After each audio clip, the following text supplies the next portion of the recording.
Two Toyota SUVs, same platform, same 6,000-pound towing capacity with a hybrid option.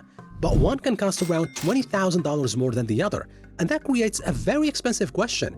Is the Land Cruiser actually worth the extra money, or is the 4Runner the smarter buy hiding in plain sight? Because on paper, the 2026 Toyota 4Runner and the 2027 Land Cruiser look closer than ever. Toyota gave the 4Runner the same powerful hybrid setup, loaded it with serious off-road hardware, and pushed it closer than ever into Land Cruiser territory. But here is the part people miss. These two SUVs may share a lot underneath, but they are not built for the same buyer. And if you choose the wrong one, you might end up paying more for something that you don't actually need, or even worse, saving money and regretting what you gave up. So let's break this down properly, because the answer is not as obvious as it looks. And the first place this comparison gets messy is price. The 2026 Toyota 4Runner starts at $41,900 for the base SR5 with rear-wheel drive. Add four-wheel drive and you are at $43,900. That means the 4Runner gives you a much lower starting price than the Land Cruiser, but that's only half the story, because the 4Runner lineup is massive. You can start basic, go rugged, go premium, or go all the way up to the TRD Pro at around $68,000. So the 4Runner is not just a cheaper option, it can also become extremely expensive if you build it the wrong way. And that's where the Land Cruiser starts to make more sense. It keeps things simple. Two trims, that's it. The 1958 trim starts at $57,600, and the standard Land Cruiser trim starts at $62,500. No rear-wheel drive, no budget version, no endless trim ladder. You get full-time four-wheel drive no matter what. And this is the comparison that really matters here. A 4Runner Limited with four-wheel drive and the hybrid powertrain lands around $61,300. That is basically Land Cruiser money. So the real question is not, should I buy the cheapest 4Runner or the Land Cruiser? The real question is, once the 4Runner gets expensive, does it make more sense to buy the Land Cruiser? And that's where things get interesting. Because under the hood, these two SUVs are closer than Toyota probably wants you to think.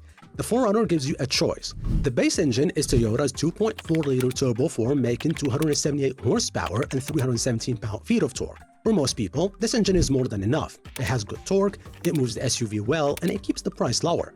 But the engine everyone is really paying attention to is the iForce Max Hybrid. That gives the 4Runner 326 horsepower and a massive 465 pound-feet of torque. And that is a big jump. You feel it when you merge, you feel it when you tow, and you definitely feel it when the SUV is fully loaded. But here is the catch. In the 4Runner, the hybrid is not standard across the board. You have to choose the right trim, and in some cases, you have to pay more to get it. The Land Cruiser does not make you play that game. Every single 2027 Land Cruiser comes standard with the iForce Max Hybrid. No decisions to make. Both SUVs can tow 6,000 pounds when properly equipped. Both use an 8-speed automatic transmission. And once you put the hybrid in the 4Runner, the powertrain difference basically disappears. So the Land Cruiser wins if you want the strongest engine without thinking about options, but the 4Runner wins if you want the choice to spend less. That one difference is key. The Land Cruiser gives you the good stuff immediately. The 4Runner makes you decide how much of the good stuff you actually want to pay for. Now, off-road capability is where this gets even more complicated. Because both of these are real trucks. They're not soft crossovers wearing body cladding. Both are body-on-frame SUVs, both have serious four-wheel drive hardware, and both are built for people who actually leave the pavement. But they go about it differently. The 4Runner TRD Off-Road has 9.1 inches of ground clearance and a 33-degree approach angle and a 24-degree departure angle. Those are strong numbers, and they matter if you are actually taking this thing into rough terrain. You also get features like crawl control and multi-terrain select on the right trims. And for 2026, the TRD Off-Road Premium can now be optioned with the stabilizer disconnect mechanism, which used to be limited to the TRD Pro and Trail Hunter. That is a big deal, because disconnecting the front stabilizer bar gives the suspension more articulation, which helps keep the tires planted on uneven ground. But again, you have to choose the right version. The Land Cruiser takes a different approach. It has 8.7 inches of ground clearance, a 30-degree approach angle, and a departure angle around 22 degrees. So on paper, the top 4Runner trims actually have slightly better ground clearance and angles. And that might surprise a lot of people, but the Land Cruiser hits back with hardware. Both Land Cruiser trims come standard with lock-in center and rear differentials, multi-terrain select, and the stabilizer disconnect mechanism. That means you don't have to climb through the trim lineup or check option boxes to get serious off-road capability. Though the Land Cruiser is not necessarily more capable in every single measurement, but it is more complete right out of the box. And that's another key difference. The 4Runner can match it and in some ways even beat it, but you need to buy the right trim. So if you are the kind of buyer who wants maximum control over budget and features, the 4Runner makes more sense. But if you want everything right out of the box, the Land Cruiser has the advantage. Now, let's talk design, because this is where these two finally stop feeling related. The 2026 4Runner just looks incredible. With the aggressive downturned headlights, a bold grille, and those chunky off-road tires, it leans hard into the modern boxy SUV aesthetic. It's available in some striking colors like the aptly named Mudbath Brown and the Wavemaker exclusive color. The 4Runner looks like a truck, and for a lot of buyers, that is exactly the appeal. The Land Cruiser, on the other hand, goes in a completely different direction. It leans into heritage. The 1958 trim has round LED headlights inspired by the original FJ25, along with squared-off mirrors, flared fenders, and classic Toyota lettering across the grille.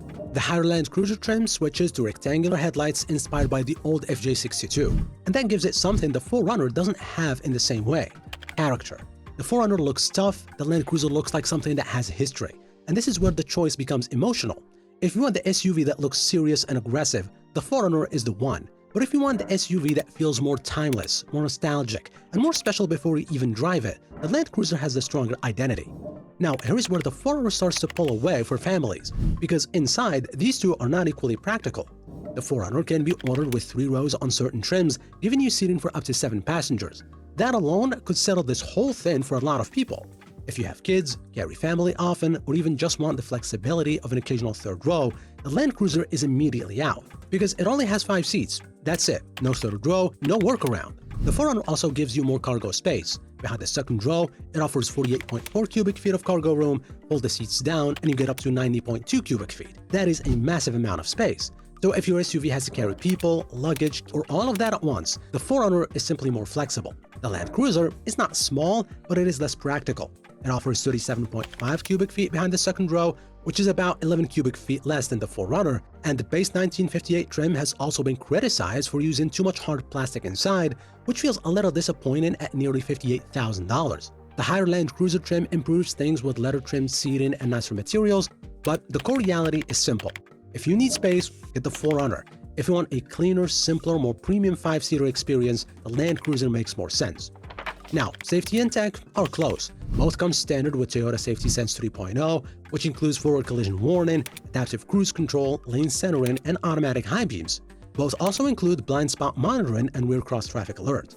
So, on safety, you're really not given much either way. The difference is how the tech is packaged. The 4Runner gives you more trim flexibility. You can build the level of technology you want instead of being forced into one expensive version. The Land Cruiser gives you fewer choices, but more confidence that the important stuff is already there. Fuel economy is another place where people might expect the Land Cruiser to have an edge, but it really doesn't. The 4Runner with the base Turbo 4 engine and rear-wheel drive gets around 22 mpg combined. With 4-wheel drive, that drops slightly. Step into the Max Hybrid and the 4Runner gets around 23 mpg combined. The Land Cruiser, which only offers the hybrid, also lands you at about 23 mpg combined. So if you compare the Land Cruiser to a hybrid 4Runner, the fuel economy is basically a toss. That means the Land Cruiser is not saving you money at the pump, and that matters, because if the Land Cruiser costs more to buy and does not really save fuel compared to the hybrid 4Runner, then its value has to come from somewhere else. The badge, the heritage, the standard hardware, and the feeling that you bought something a little more special. So now we get to the real answer. Buy the 2026 Toyota 4Runner if you want the smarter, more flexible SUV. Buy it if you need more than 5 seats. Buy it if you want lower starting price. Buy it if you want more cargo room. Buy it if you want to decide exactly how much off-road capability, luxury, and technology you actually need. The 4Runner is the better everyday tool.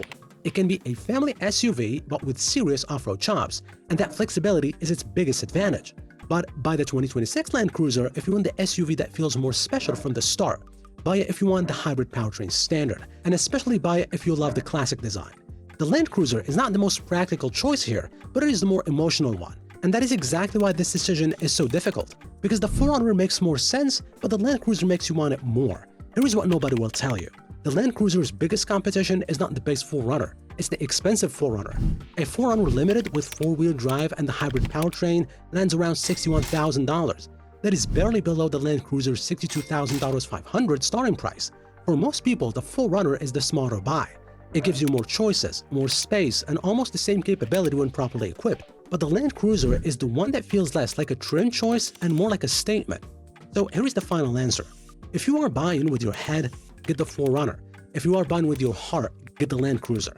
And if you are looking at a fully loaded hybrid 4Runner, make sure you drive the Land Cruiser before you sign anything, Because at that price point, the difference is no longer just about specs. It is about which one you will still be happy you chose 5 years from now.